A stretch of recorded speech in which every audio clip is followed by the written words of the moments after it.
Welcome to our IES expert discussion on climate change. Today, we'll be discussing recently released reports from the IPCC and the latest developments on climate change over the 6 months since COP26. During that time, the IES has been working to scrutinise the implementation of commitments and to raise ambition for science-led climate solutions. In March, we published a gap analysis on the current commitments made by the UK and whether or not they're likely to achieve transformative change. Now, we're bringing together environmental professionals with relevant expertise through discussion events like this one. Our goal is to raise ambitions and to bring together voices from across the environmental sciences to achieve transformative change. That work has been steered by the IES's Climate Action Community, IES members who've come together to share their expertise and lead our activities. The subject matter of this discussion today is focused on our reactions to the latest IPCC reports. So casting our minds back to February, Working Group 2 released its report on impacts, adaptation, and vulnerability. And then in April, Working Group 3 released its report on the mitigation of climate change. Coupled with last year's report from Working Group 1 on the physical science basis underpinning climate change, we now have a sizable body of background evidence which will form the basis of the 6th assessment cycle's synthesis report later in the year.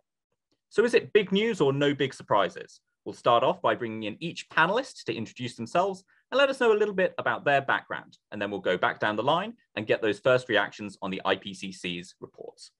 Let's start with Dr. Collin Little from Glasgow City Council. Would you like to introduce yourself? Hello, my name is Collin Little and I work within the Sustainable Transport section within Glasgow City Council, and in that capacity I've been developing various programs to implement cycle storage, cycle routes, and also take forward the planning of routes and that sort of infrastructure. Thank you, Collin. And it's going to be great to dig into that, that local experience around that really crucial system of transport and active travel in particular as we get into the conversation. But next, we're going to introduce Robbie Epstein. Robbie, would you like to introduce yourself? Thanks, Joseph. Hi, everyone. So I'm Robbie Epstein. I'm the EMEA head of ESG at CBRE Investment Management. I come from a background in sustainability consulting for the last 13 or so years, and trained as a chemical process engineer. So quite a different background to where I currently am in investment management. But yeah, felt that jumping in house was the right thing to do as we enter this critical decade for the planet. And the built environment, as I'm sure we'll discuss today, is so key to changing, to tackling climate change, both in terms of mitigation and resilience adaptation. And I think many of the things out of the IPCC report will draw that out, and I'm sure we'll discuss that today as well. Absolutely. Yeah. Thank you, Robbie. And that side of the conversation is going to be, I think, increasingly important as we go forward, not only in terms of the built environment, but also business. And that's going to play a really crucial role in action going forward, I think. So, and potentially in this discussion, as we talk about the reports and their implications. But before we have that conversation, let's introduce our final panelist, Dr. Justin Bishop. Justin, would you like to introduce yourself? Good morning, everyone. My name's Justin Bishop, and I'm an operations officer with the World Bank Group's International Finance Corporation in the Climate Business Department. And like Robbie, we work in ensuring that our investments are aligned with the Paris Agreement, both on the mitigation and adaptation side. Within the IES, I recently edited the March 2022 edition of the Environmental Scientist, Planning a Route to Sustainable Transport. Very happy to be here. Thank you, Justin. And I think that big level perspective is going to be critical as we start digging into the conversation around the reports in a little bit more detail. So let's hop straight into that conversation right now. And I'm going to throw it back to you, Justin, for your reactions to those IPCC reports. What do you think the most important messages are? And what are your reactions, if you have any? Thanks, Joseph. So if I look at the Working Group 3, the mitigation report, I think over this latest cycle, what we see is more detail added to the central ingredients of decarbonizing transport.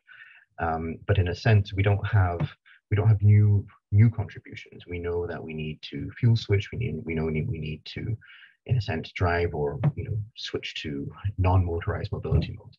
What I would suggest is that, as in most cases, the solutions tend to be very technology-led, which is fine, but it requires, it's one where we don't have to change our behavior. We just have to switch to doing something that appears, at least on the surface, less bad. But what I would suggest is if we look at, for instance, the UK government's commitment to, phase out the selling of all new petrol and diesel vehicles by the 2030 on the 1st of January 2031, if everything was electric, would we consider that a sustainable transport solution? I would suggest not. So while the Working Group 3 report is good and it strengthens the body of evidence, I don't think it's radical enough. What I would also suggest is that we have, we're in the sort of final 2 or 2.5 decades to 2050. And we've known for a long time what to do, but we really haven't started doing it at a meaningful pace. So what we need to see in the next 2 decades is the scale to be able to get us to where we know we need to be. Amazing. Thank you, Justin. I think absolutely right on the scale of action we're going to need to see. And I'll bring in Robbie next. Any reactions to the IPCC reports that you want to bring us, reactions to the last 6 months? Yeah, I agree. It's I guess as someone who's coming from the sort of science engineering background, it's always frustrating that we have to kind of keep leaning on the IPCC reports, because I think the why has been quite clear for a long time now. And I think the key thing that really changes with each assessment report that comes out is that the science is more robust. So they can have better data to back up the kind of evidence and research that's shared, but also to predict the future trends that they talk about. So it tends to be a similar thing. For me, what gets lost a little bit with the IPCC reports, I think the 6th assessment report was particularly unlucky with timing on things like the Ukraine crisis. It didn't get anywhere near as much coverage as they got in the past. Is there's a big communication gap. These are very detailed scientific reports. I think the Working Group 3 mitigation report was near enough 3,000 pages long. Even the policy summaries are still sort of hundreds of pages. So we kind of with the whys there, but Justin's right. Each time the science is better, the current analysis, the future trends are more accurate. What's fascinating is some of the stuff that they are currently analyzing, we're kind of living through, which is different to probably previous reports. We are actually starting to see climate change. They are starting to get actual empirical data on some of the things that they've talked about historically. The big one for me with I think the 6th assessment report, going right back to Working Group 1, is that the language is getting much stronger. People who look at these reports in the past have always sort of said that it feels a little bit soft. Now they're saying things like, unequivocally linked to human activity when they talk about global warming, and they're really starting to take away that doubt. A lot of the things which were kind of low or medium confidence in the past are shifting to high confidence. And I think the latest one, particularly the Working Group 3 mitigation report, has a whole chapter dedicated to buildings, which I really liked, which is obviously where I come from in terms of the built environment. And the data and the facts that gives us to kind of take back to business are just really powerful. You've got things like, I think 161% increase in electricity demand from buildings between 1990 and 2019. That's huge. They talk about the fact that, yes, we have made great progress in terms of energy efficiency, in terms of bringing down existing buildings' energy demand, but that's been completely offset by new buildings, i.e., new floor area. And that means that we're not building new buildings with fossil fuels, disconnected or switched off. And, that again is a real issue. So I think this new IPCC report off the back of COP26 is probably giving business quite a good set of statistics and data to start to really drive that acceleration that Justin mentioned. And that is the key issue. We know what we need to do. We have the solutions to do it. It's the pace at which it's happening and the collaboration and the communication of what needs to happen where. But I think some of the data from this new report is fantastic. I had no idea that 70% of global greenhouse gas emissions come from urban areas. And again, it's backing up the opportunity and the risk we have in that built environment, both transport infrastructure and real estate infrastructure. Absolutely. Thanks for that, Robbie. And I think we'll definitely come back to that question of not just on the built environment, but also the role of businesses in driving forward ambition, maybe a little bit later. But I think you make an important point about communication of the science. And that's very much our gift today, is to pull out those key messages and help to communicate them a little bit better, perhaps, than they have been. So bringing in Collin, then it's your chance to communicate what you think. It's been a busy 6 months in the world of transport around this. I'm sure you've got some takeaways from that, and maybe also from the IPCC reports. Collin, what are your takeaways?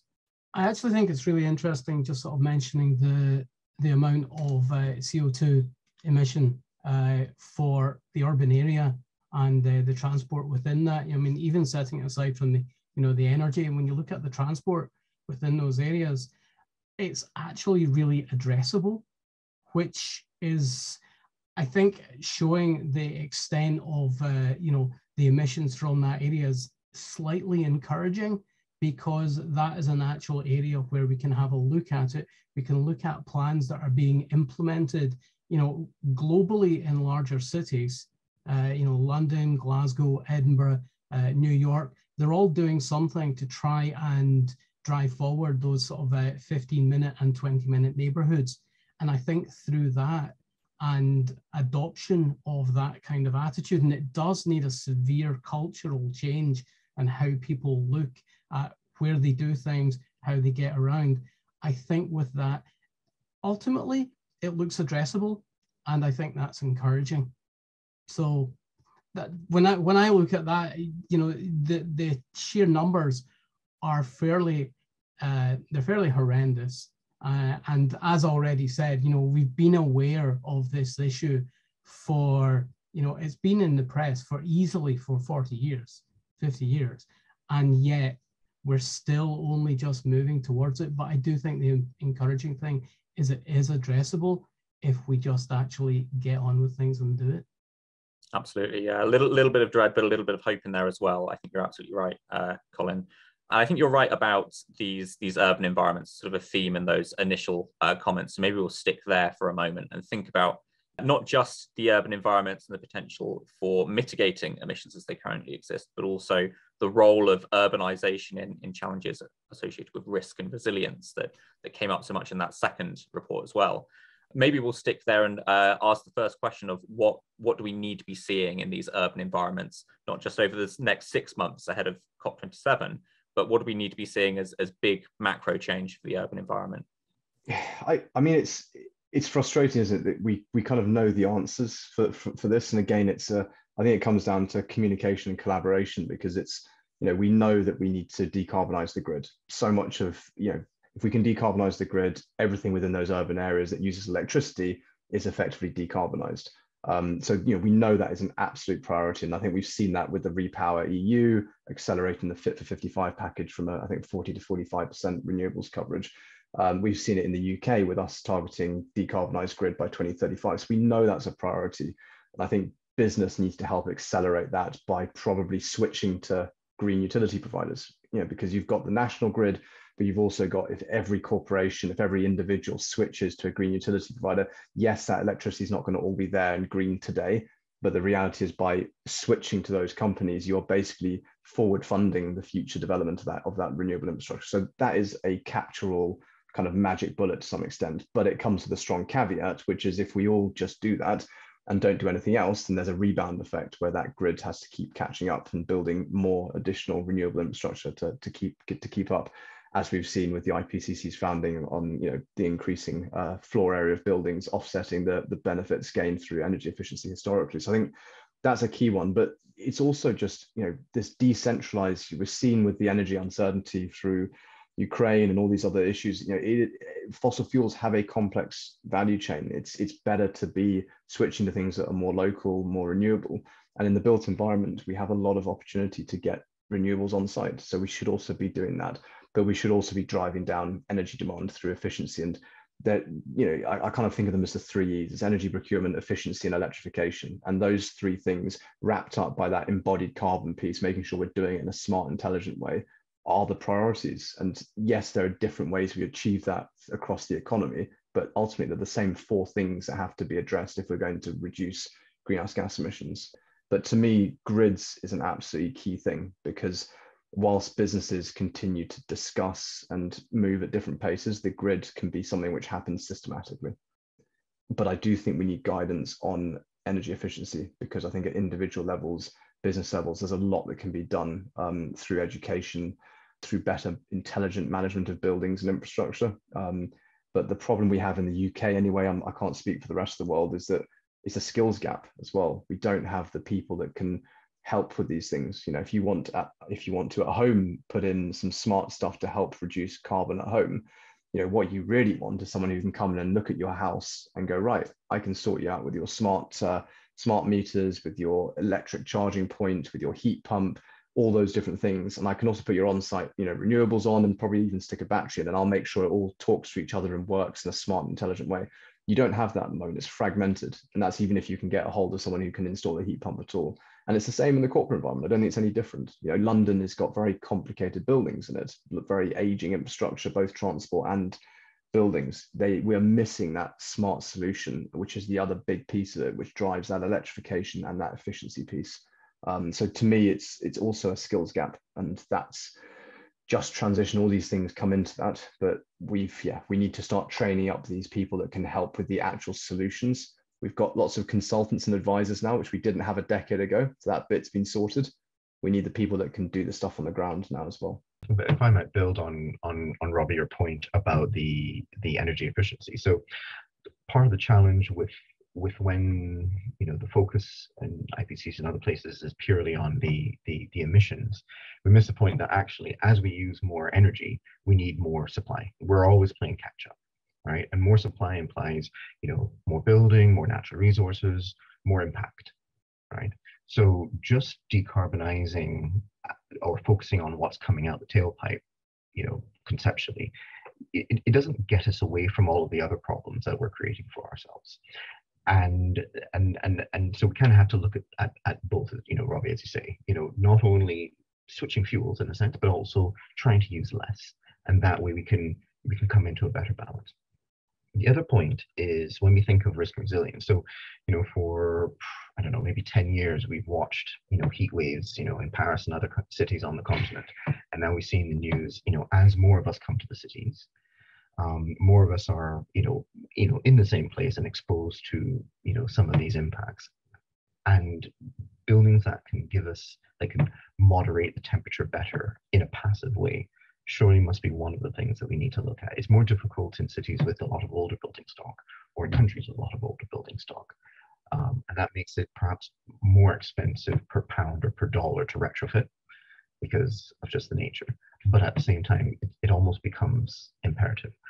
What I would say is that on you know, the transport equivalent is that, you know, as I say, you know, switching from, you know, a petrol or diesel car to a hydrogen or electric doesn't get us around the fact that actually the whole point of the reason we have transport is because, you know, we live too far from where we work or where we go to school or where we play or where we shop, you know, and in more so in the transport and the energy system, the decision making is decentralized. So you have one department that deals with, you know, transport planning, one department that deals with land use planning, and, you know, it's not dealt with on an integrated level in the way it ought to be.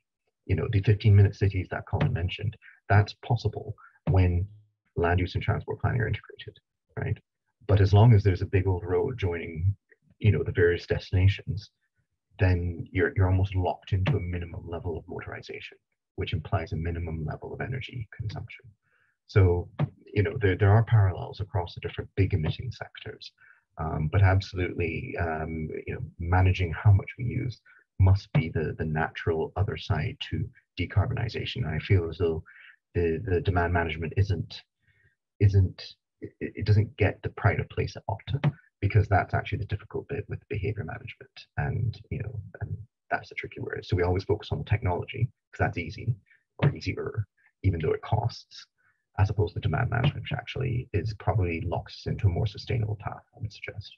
Great, thank you, Justin. And I think one of the things you mentioned of risk we'll definitely come back to a little bit later in the discussion. But for now, Collin, I'd like to bring you in directly on that question of demand, maybe in the context of active transport, active travel. How do we get people to experience that demand when maybe we're facing all of these challenges around transport? One of the barriers that we've had to active travel in Glasgow is the fact that we've got a lot of Victorian tenement type properties, and that's been historically problematic for cycle use because, of course, storage is an issue.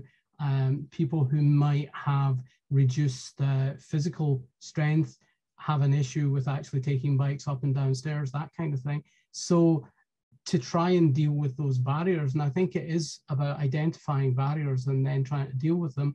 One of the things we've done is, and in the same way that they've done around London as well, is we've started to introduce on-street secure cycle parking.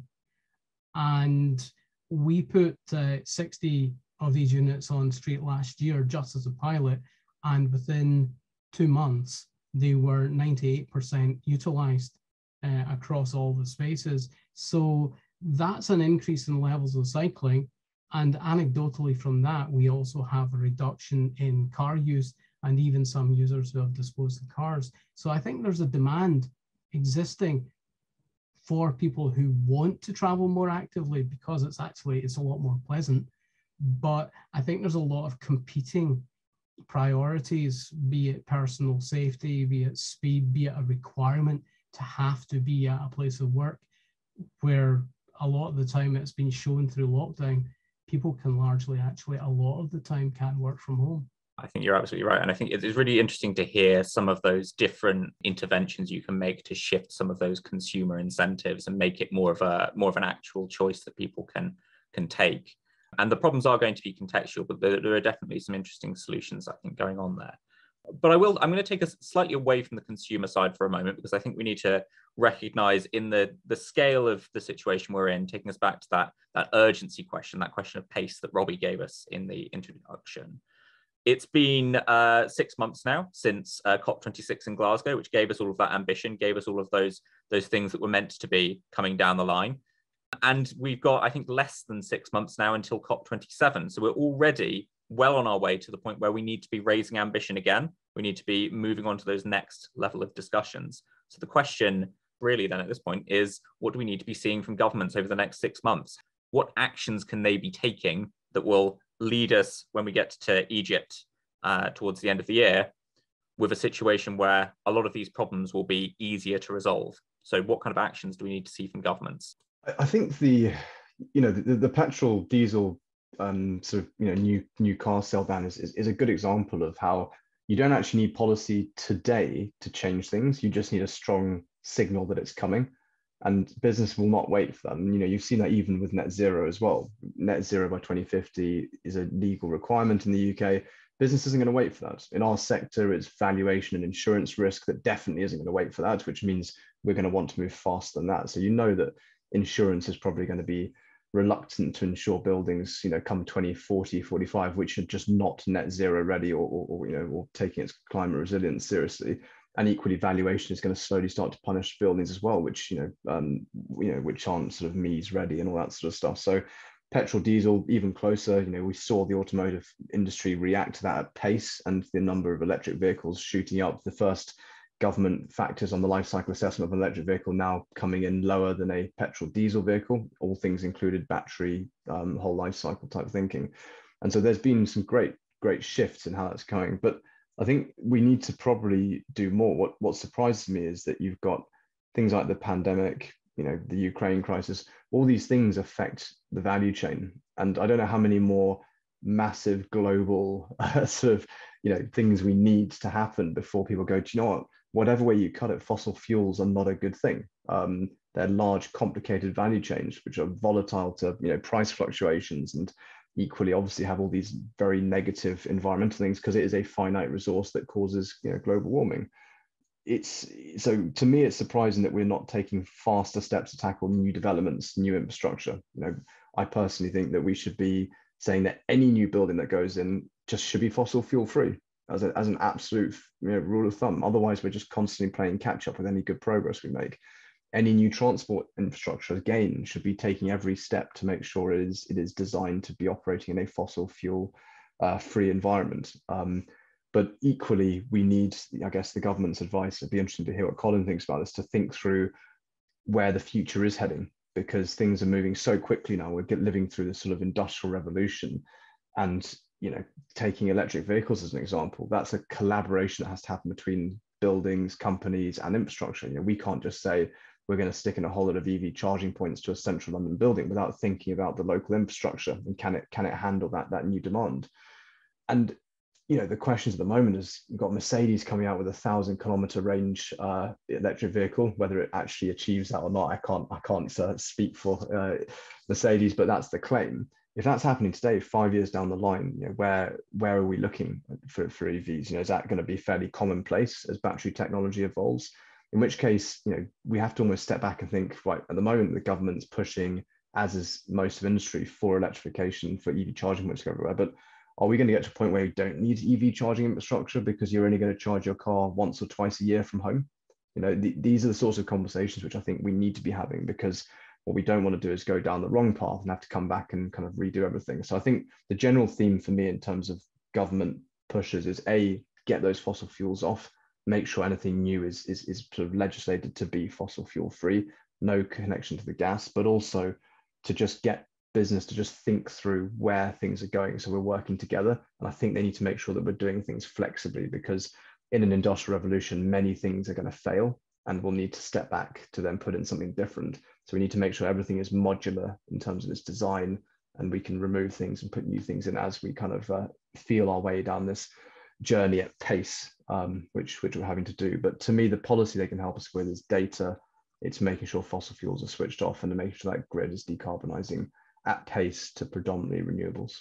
If I can sort of reflect on that, so even when for instance, the approach in the UK, there's a view that we're going to go electrified passenger vehicle and light fleet, but the jury is still out on whether it's going to be a hydrogen or electric fleet, electric fuels for heavy vehicles. Whereas in Germany, they've said it's going to be hydrogen. So it's one thing to give a firm direction, which is helpful for the signal to industry. But if you don't give that and you want to have the winner bubble to the top, then you at least have to outline an enabling environment that allows companies to experiment. And in fact, you might have to go, because of course time is not on our side anymore. So things like trials and testing and failing and all the kind of stuff, where we're getting to the point where that's not really feasible if we're going to see the change that we need. So you need to go almost beyond an enabling environment to either an encouraging or stimulating environment, having the right thing be the most profitable one, and that be very obvious on the most basic of selves.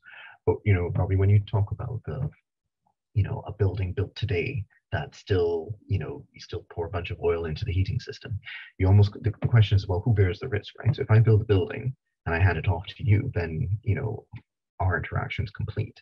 If you build a building and you're owning and operating it for 20 years, then all of a sudden you take on different decisions, and you almost wonder, is part of the issue that the person who designs and builds is not always the person who operates? I mean, we know that is true, but how much does that erode the forward thinking? Which then brings us on to my third point, which is that in most cases you might be planning an investment 3, 5, 7 years out, and so when you look at the number of companies that plan on a generational scale, well, there won't be companies, it'll be the public sector primarily. And, how do we get the priorities to align? Well, very soon we're going to get into the 2030s and 2040s where everybody's timescales are aligned, because the private sector is planning on the same timescale as the government, or, the 2050 mark ends up being relevant for everybody. But it's, I guess, the challenge of knowing what to do, knowing in a sense how to do it, but almost the structure of how things are stitched together remains almost our biggest hurdle, which isn't at all to do with technology and everything to do with almost administration and getting everybody pointed in the same direction with the same sense of priorities. Absolutely, and I think it almost invites a conversation around sort of taxonomy and those conversations that I think maybe we'll leave off the table for now, because it very much its own conversation. But Collin, did you want to come into this as well? Yeah, I just quickly wanted to say, I think something the governments need to do, and not only in this country, and it's encouraging to see that Germany has said hydrogen. The governments need to drive the supporting infrastructure that will be required. So whether it's not, personally speaking, I look at battery cars and the battery technology, and it worries me because ultimately that the batteries to build those, the materials they use is it's a finite resource as well. I think we need to focus on something that has a bit more longevity, and my personal opinion on that is hydrogen. And I think if the governments need to do anything, is rather than just leaving it to market forces, they need to push forward and support the creation of that supporting infrastructure. I think it's a very fair point. It's certainly this question of infrastructure, the supporting infrastructure, is what brings together these two big systems we've been talking about around transport and the built environment. But I also think you raise an interesting point about the challenge we face at this juxtaposition between short-term and long-term needs, that there will be urgent action we need to reach a transitional phase. And then there is also the long-term future that we need to look at in order to create sustainability. And I suppose that's a question where there are no easy answers, but it's one of these examples of trade-offs that exist inherently, not just between the long and the short term, but you look at, for example, trade-offs between environmental and social needs. And Robbie, you mentioned just transition earlier. This is maybe, as we start to move into that conversation, how can we facilitate co-benefits? How can we address other environmental challenges, biodiversity loss, air pollution? How can we take this big joined up approach as we go forward?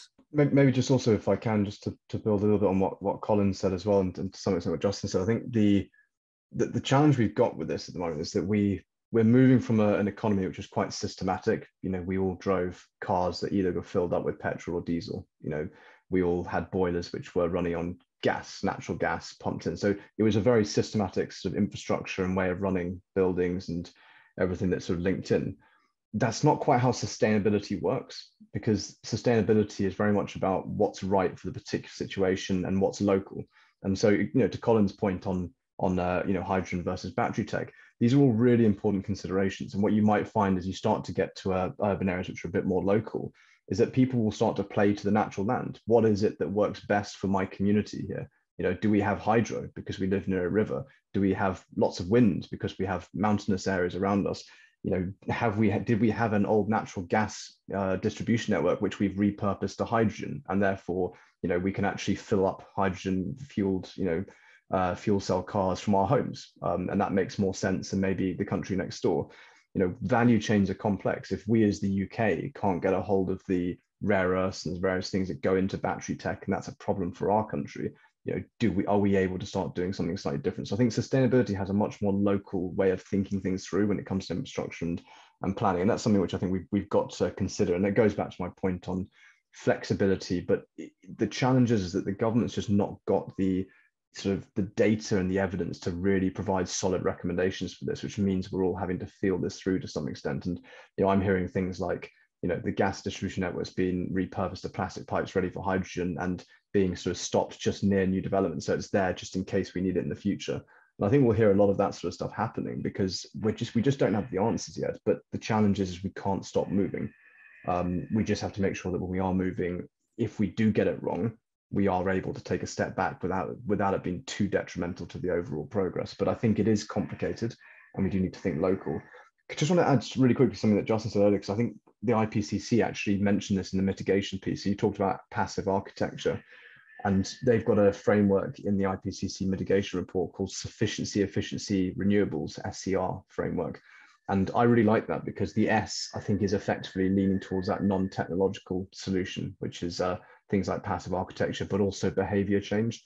And the IPCC report's really pushing that it is not all about technological solutions and physical changes to the built environment. It's also about those behavioral changes, living closer, walking, changing to bicycles, enabling people to do that, or thinking about the way buildings are passively designed. And only one other point, one of the things which I think we often forget, and I think Justin mentioned this as well, is that as we switch off fossil fuels, that energy still is needed. It's just now needed through electricity. So based on, everyone talks about the grids that are available today, 45%, renewables for the EU. We're aiming to decarbonize by 2035, but that's based on the current grid. As we switch off fossil fuels across the board, the electricity kilowatt hour demand is going to rocket, because suddenly you're having people charging electric vehicles, which were previously petrol and diesel, powering their heating from electricity rather than gas. And all that additional energy demand is now electric, which means there's a huge rebound effect on the grid, which means that energy efficiency piece is really key. And final point, sorry, to Collins on home working. I think it's a really important one, because allowing people to work from home massively reduces transport emissions, in the sense, particularly people who are driving to work and things like that previously. But again, it's something which we don't understand yet. We haven't looked at the analysis. There's a counterfactual of, did you have someone already at home, in which case your house was using energy, or was your house empty?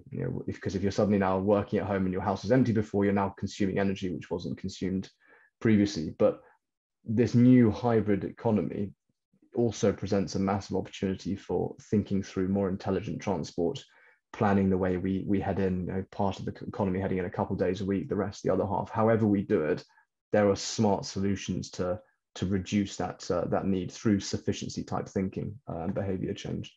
I just want to quickly say, as Robbie said, sustainability is about, local. And I think probably another thing the governments need to do is we need to see more sort of local micro generation, more trials on this, so that we can actually have a look at how we can do it on that scale. I think that would be really, really valuable. Regarding the people traveling, I think one of the greatest emissions previously was the fact that scope 3 emissions, which are those ones not as part of a building, part of an operational requirement for an organization, those scope 3 emissions have always been out with what's been monitored. And as a result, that does mean a lot of the time that is a bit of an unknown as well. And I think it's those scope 3s that hopefully will, the commuting that's we'll see a reduction, but hopefully it's something we can keep doing.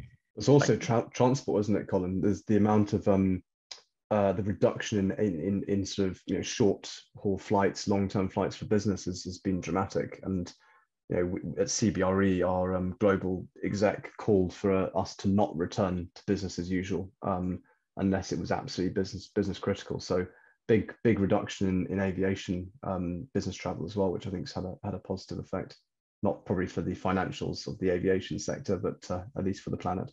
On that point, it does bring in the question that there's winners and losers on both sides, right? So working from home presents advantages, and there's sort of non-technical and there's an emission side of it. But then if you run an office building, then you're looking at it with nobody in it, yet you're still having to run it, and all of the the sort of secondary businesses that pop up to service a downtown area suffer as a consequence of reduced footfall, or the airlines or the train companies or whomever. So it is actually quite a non-trivial trade-off, given the nature of how systematic and how linked things are. And 3 years ago, it would have been inconceivable perhaps to say that half the population or half the population of working age would just stay home 3 days a week.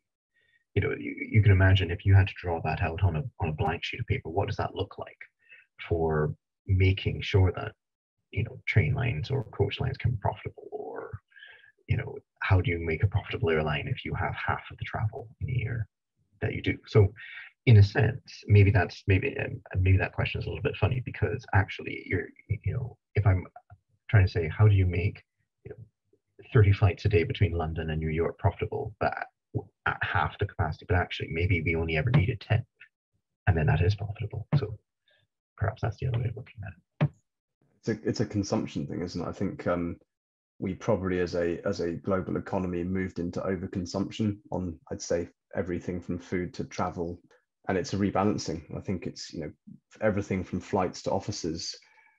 It's not as simple, I think, as just necessarily cutting back to half the physical activity, whether that be flying or office space, because I think that there's been, I can't speak for any sort of verified evidence, but just from what I've been seeing day to day, people seem more willing to pay a little bit more when they're traveling less. So if they're only going in 2 days a week, most people are fairly happy to pay a little bit more for those 2 days a week, because it's still going to be less than what they would have had to pay to go in for a season ticket. And similarly for flights, if you're only going on an international holiday, once or twice a year, as opposed to maybe 4 times a year, again, you're willing to pay a little bit more. So you start to move into things being done a bit better. And if that's, if we look at the workplace, I haven't seen many corporations going, right, we're going to halve our office space. But what they are doing is they're looking at how they can use it differently. We can make it more flexible, more collaborative, less rows of desks, more collaboration spaces, more plants, more, better well-being, opening up the space, all that sort of stuff. So I think the economy is having a bit of a rebalancing, and it's going to be interesting to see how things like the rail industry do it, because at the moment they're trying to work out how they can probably iron out the peaks and troughs, because I think the challenge to everything you're saying just at the moment is those small businesses that service all the people that come into the city in the day. If they kind of get nothing on Monday, everyone's in on Tuesday, nothing on, whatever it is, Friday, it's very difficult to predict stuff. So I think we're going to see a big revolution in smart tech that starts to help people predict, but also incentivizes. Rail companies might lower their prices Monday and Friday. I'd be happy to go on Monday if it was half the price. It doesn't make a difference to me. And that will start to change, which we won't have seen in the past because we've not had to think through how we iron out those peaks and troughs in commuting. But yeah, it's a new world we're entering, and I think lots of opportunities, but there will be some losers, I think, sadly, as there is with any big change. And that is to some extent inevitable. I think that there will be trade-offs that must happen. There's certainly ways I think that it can be managed in the short term in order to alleviate some of that risk. I think the pandemic is an interesting example because I think it's fair to say that the levels of adaptability to that were quite variable across different sectors and different areas. And I suppose really as we move into this conversation about climate change and not just the change itself, but also the transition that we're going to be facing, that there is a need to adapt to some degree of risk and to create a bit more resilience that hasn't always existed. So I suppose moving the conversation on to its next stage, as we go forward with that, how can we take account of those risks associated with climate change whilst still addressing their causes? How can we prepare to be a little bit more resilient and flexible going forward? There's certainly a lot of big questions around risk that we're looking at in the future, not just maybe on the individual level, but maybe on the economic level as well. Yeah, I mean, I think in our sector, real assets, climate risk is becoming, I'd almost say more of a driver than mitigation from the investor side, because there are tools out there for looking at climate risk when it comes to a real estate asset. So, you're hearing examples in London of the brown discount, and that tends to be driven by things like CREM, which looks at transition risk. And quite literally, an asset will get put through CREM. They'll show the date of its projected stranding risk, and therefore, they will negotiate a brown discount on the capex that needs to be spent on that asset to get it to not be stranded by that date. So it's becoming quite a powerful tool, I guess, in valuations. And I would not be surprised at all if insurance are even further ahead and probably developing their own tools to assess that. On infrastructure, transport and wider, it's an even bigger thing because real estate is quite geographically specific. You've got a building in one place, longitude, latitude. When you move into the sort of infrastructure side, which we have as well, it's much more linear or even shifting in nature, whether it be a railway line or a pipeline or a ferry business where you've got different ports and then transport moving between it. And so your risk isn't a single point, it's across multiple places, and therefore it's much more complicated to assess, but arguably even more important. So I think on the climate risk side, it's something which is of increasing importance. Historically, mitigation has been much better understood, but I suppose it's a more difficult one to communicate than having a nice graph that shows a date at which you become stranded. I think the only other thing to add maybe from our sector is just that the IPCC report, as we saw from I think the second working group report, is now pretty clear that we're moving to the point where mitigation is no longer enough, and so we're very much having as much of a conversation now on adaptation of the assets as we are on reducing carbon, energy efficiency, and all that sort of stuff. And that's simply because I think people can just see that the climate is changing. It's becoming more volatile, and therefore, if we want to show longevity of our assets and resilience, in terms of financial resilience as well, we need to show that we're thinking through climate risk, and then we're acting on it. We have a business case in place to start changing those assets to be more resilient, whether that be heat stress, flood risk, whatever it might be. And investors want to see that. And I think that's a lot more tangible than, have you reduced your carbon emissions for them to say, is our asset safe? That's fundamentally what you're asking from a climate risk perspective.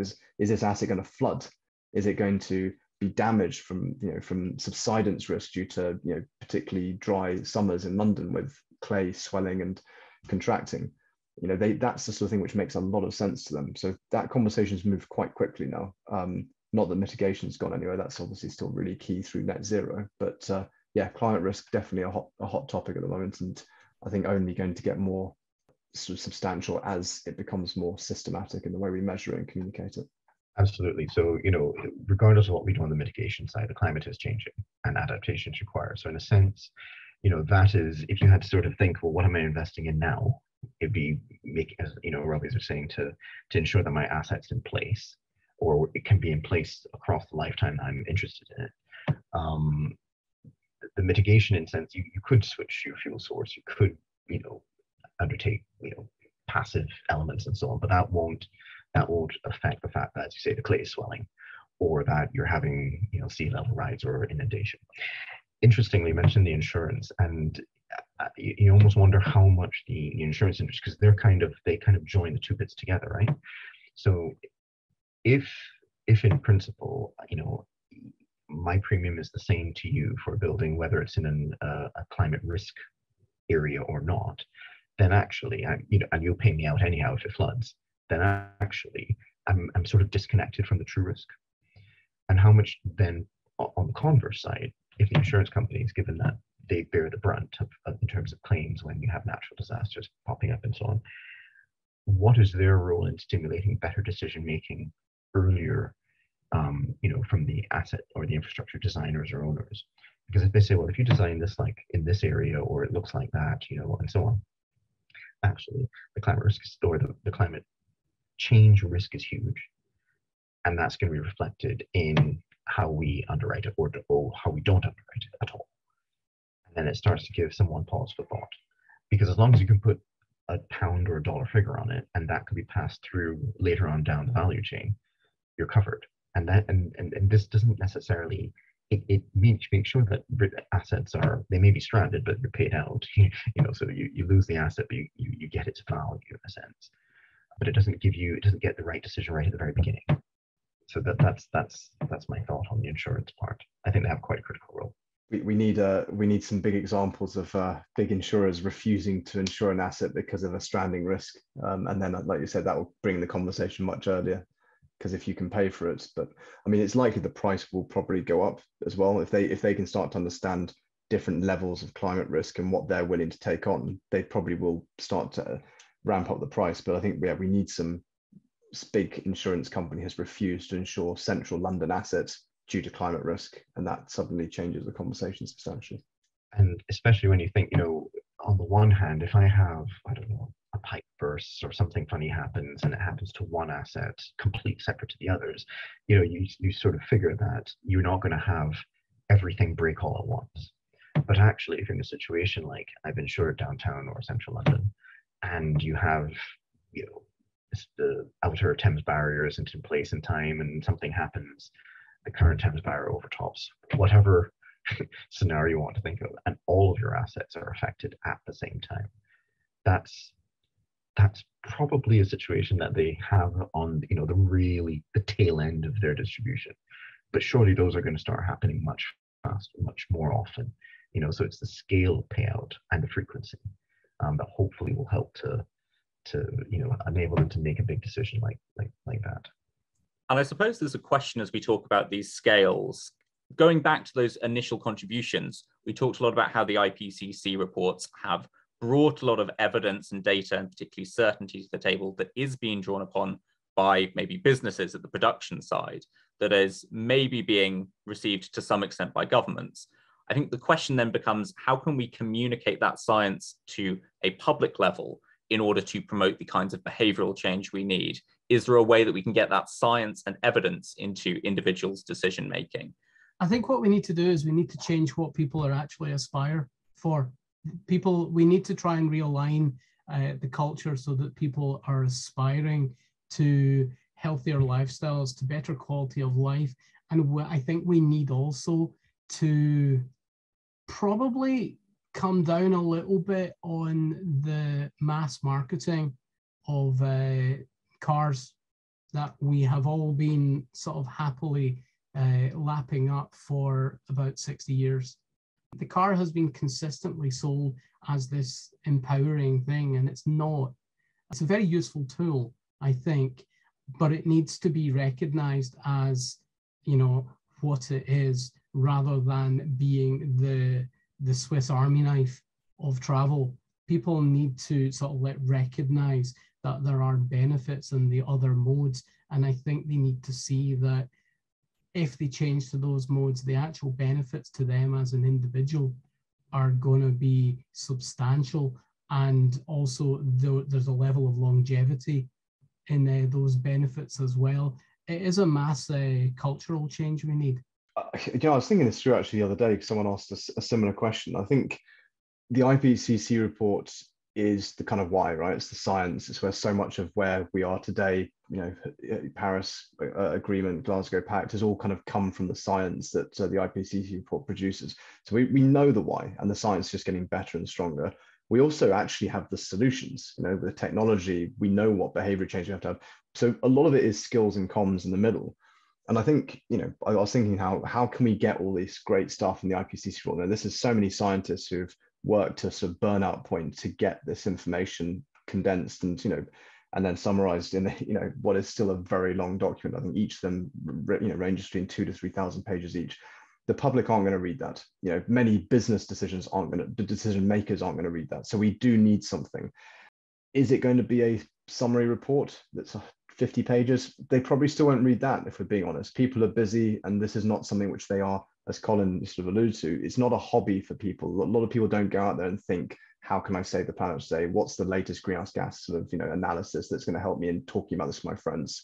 So we almost need someone that just takes the stuff that does need to happen and starts putting it into, day-to-day opportunities to change behavior. And, the behavior insight team, which was part of number 10, I think it's spun off a little bit now, but they were brilliant. They were called the nudge units. They still exist, behavior insights team.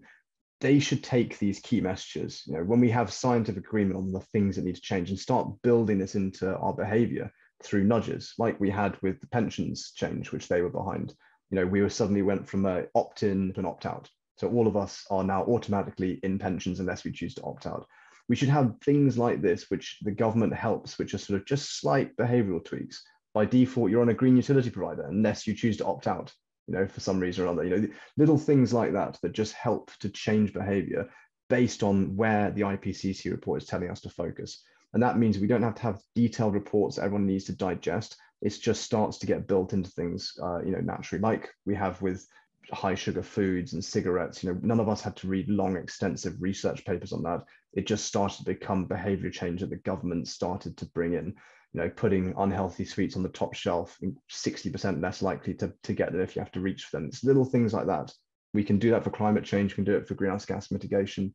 To me, that's how we can get this to happen. But there is definitely a communication thing missing.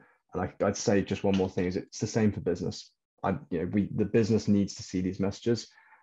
I do it myself through talking to them and summarizing it, but we need very succinct one-page summaries of what does a business executive, a boardroom need to know, and what do they need to change to act on these recommendations. But yeah, that's the sort of reflection, I guess, from my side. And, when you look at the IPCC documents or the summaries or the bits that build onto it, the types of discussions we're having, and so on, you have, in a sense, like-minded people discussing a topic which they all believe to be true. And I feel as though in some cases, or many cases, maybe part of the challenge when it comes to the science and evidence for decision making is we're almost trying to get better science and better evidence so that we can convince other people that the decisions need to be made. Now, I don't know how much of talking to them we do to understand, well, what do they need to see for it to be true, right? What does enough evidence look like in their world? Or actually, is it not about the evidence at all, but the fact that their hands are tied because they're in a super regulated industry and they're just basically told what to do, regardless of whether they wish to or not. That's just how it is. So it's the comms bit, right? But not so much more of the same, but as you say, so it's the people in number 10, right? Or the people in, ministry A or department B. Those are people we need to understand. What do they need to hear to be, because they're the ones that made the decisions. Those of us that are sort of on the outside, we're already convinced. And, the IPCC, it's the I told you so stuff. Yeah, that's true. We've been saying that for years, right? But it's the people in the nudge unit, or it's the people in, that actually hold real power. And maybe part of the challenge is that, we have I would say, a fluid political situation, right? There are lots of other priorities that come in, and sometimes they're seen as in opposition to climate change adaptation and mitigation, even though actually a lot of the, social and even short-term outcomes that they look for their own, I would say, gain, completely align with the long-term view of actually having a more stable system. But I would suggest that, yeah, it's how do we understand what's important to them so that we can then speak their language. And on the investor side, it's the same thing, right? It's no point necessarily speaking to somebody with a 5-year view and talking to them about 2050. It's nice conversation, but actually it doesn't address where they make their decisions. Well, thank you for that, Justin. I think you're absolutely right, and a good place to end on. If you've made it to this point in the video, maybe you can let us know your thoughts on the next stage of climate communication in the comments below. Any suggestions you have for helping to communicate that. But for now, we're actually out of time, so I'm afraid I'm going to have to cut the conversation short there. Let's finish up with some final thoughts from each of the panelists. Collin, let's start with you. What's your final takeaway from the conversation? I think just how we actually enact those changes and how we actually get people to reconsider how they travel and how they live and the heating. I think it's vitally important that it's driven forward through policy, but I think also that people need to feel that their actions are relevant and actually inputting and impacting on what's happening around them, and we need to communicate that. Thank you, Collin. Now, Robbie, over to you. What's your final takeaway for today? I'll say the same thing I always say, which is I think that we need to stop waiting for perfect at the expense of progress. Too many businesses and individuals are waiting for that perfect technology, that perfect guide, the thing that's going to make sure that they're not at risk of coming across as being something different to their competition, and just get on with it and be open and transparent. I think the one thing that COP26 and the IPCC reports recently has just taught us that businesses can lead this and need to lead this, because if we keep waiting for governments and politicians, the reality is they go through cycles and things change, and we don't have the time for those changes as each different government comes in. So corporations, individuals, you transcend borders in the way that politics can't. Changes in a boardroom for a big multinational literally have implications across their global portfolio, all their staff, and that means that we can make those changes. If I make a change today in our boardroom based on the IPCC reports, that happens across our whole 145 billion portfolio. So businesses and individuals have the ability to change. Governments need to provide the guide rails, but businesses can do it now. So yeah, stop waiting for perfect and just get going. Thank you, Robbie. And finishing up with you, Justin, what's your final takeaway from today's discussion? Thanks, Joseph. So, it all starts with carbon. But as a single issue, it focuses the mind, but there are lots of other issues that we have to be aware of, and we can't lose sight of the broader environmental impact. The broader footprint when we think of fuel switching and so on. So I guess that's the first point. And I think the second point is, we touched a little bit on co-benefits and nature-based solutions. The ability to implement something that deals in some sense with the mitigation, but also helps us to adapt to the climate that we know is changing. The challenge then is, extending the value of these sorts of interventions right across the value chain, right? Someone is going to be stuck investing with it, but it is a benefit to a much broader group of people. How do we get that buy-in so the project reaches a successful implementation? But yes, as I say, we continue to know what to do. Except the time is getting shorter. So what are the key things, and this is an age-old question, what are the key things that we can do to help see the shift that we need to in the time remaining? Thank you, Justin, and thank you all for participating in today's expert discussion on climate change.